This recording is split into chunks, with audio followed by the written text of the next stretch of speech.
Përshëndetje. Sot do të merrem me këmbimin e njësive, aftësi dhe pjesën zbatim. Fillimisht do të shohim varësinë e njësive të syprinës. Në syprinën e dim që e mati me centimetër katror, metër katror, kilometër katror e me radhë. Po shohim se si mund të kalojë njëra varësi nga njëra tek tjetra.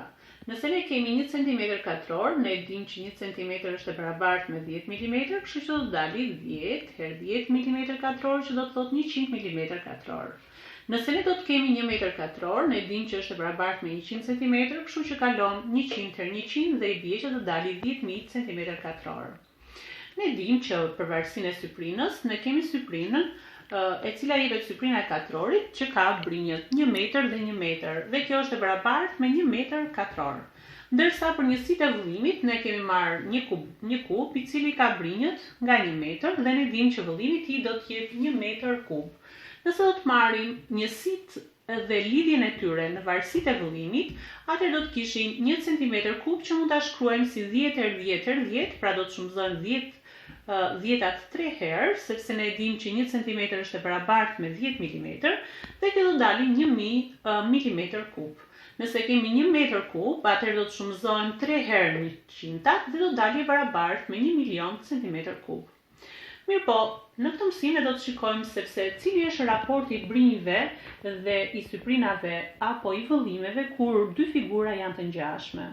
Në lidhje me ngjashmërinë, për ta shpjeguar se kur janë të ngjashme, ne jemi marrë edhe tek mësimet paraardhëse. Pra figurat janë të ngjashme nëse kanë kënde të barabarta, pra ngjashmëria nuk e ndryshon pamjen e figurës, vetëm ndryshon brinjët e tyre duke lëvizur të gjitha me anë të njëjtit raport. Dhe pikërisht ne këtu kemi, nëse figurat janë të ngjashme, atëherë dim që raporti i brinjve do të jetë 1/9 dhe ne kemi mësuar që raporti i brinjve të tyre ne kemi emërtuar me anë të një koeficienti k. Nëse figurat janë të ngjashme, raporti i syprinave do të jetë 1/9 në katror ose s1/s2 e shënojmë të barabartë me koeficientin k në katror. Ndërsa raporti i vëllimeve është 1/n në kub, prandaj v1/v2 është e barabartë me k në kub. Fillojmë tani tek ushtrimet dhe pikërisht do të shohim ushtrimin numër 10 në faqen 209. Ushtrimi numër 10 thotë: janë të dhënë dy kuboida, siç i shikojmë dhe në figurë. Njëri e ka brinjën të barabartë me 2 cm, ndërsa tjetri e ka të brinjën të barabartë me 5 cm. Nëse syprina e përgjithshme e kuboidit të parë është e barabartë me 37.2 cm katror, gjej syprinën e kuboidit të dytë. Ne dim që raporti midis brinjve të tyre do dali 2 të pestat dhe kjo jep koeficientin k.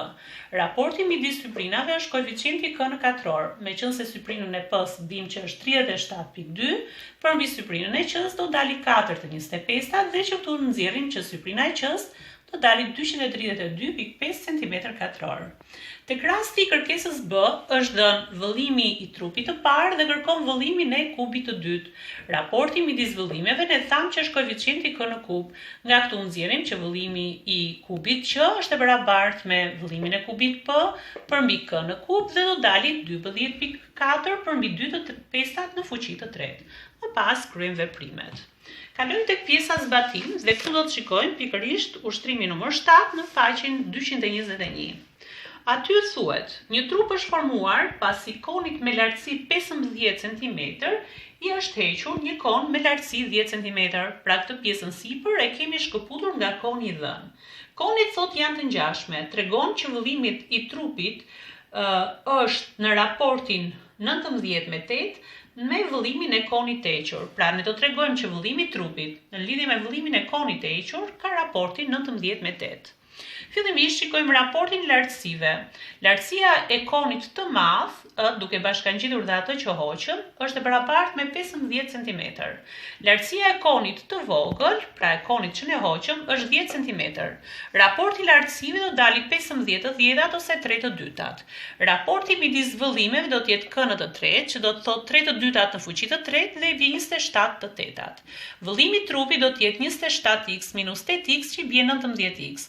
Dhe raporti i vëllimeve do dali 19 të 8-at. Mësim të mbar.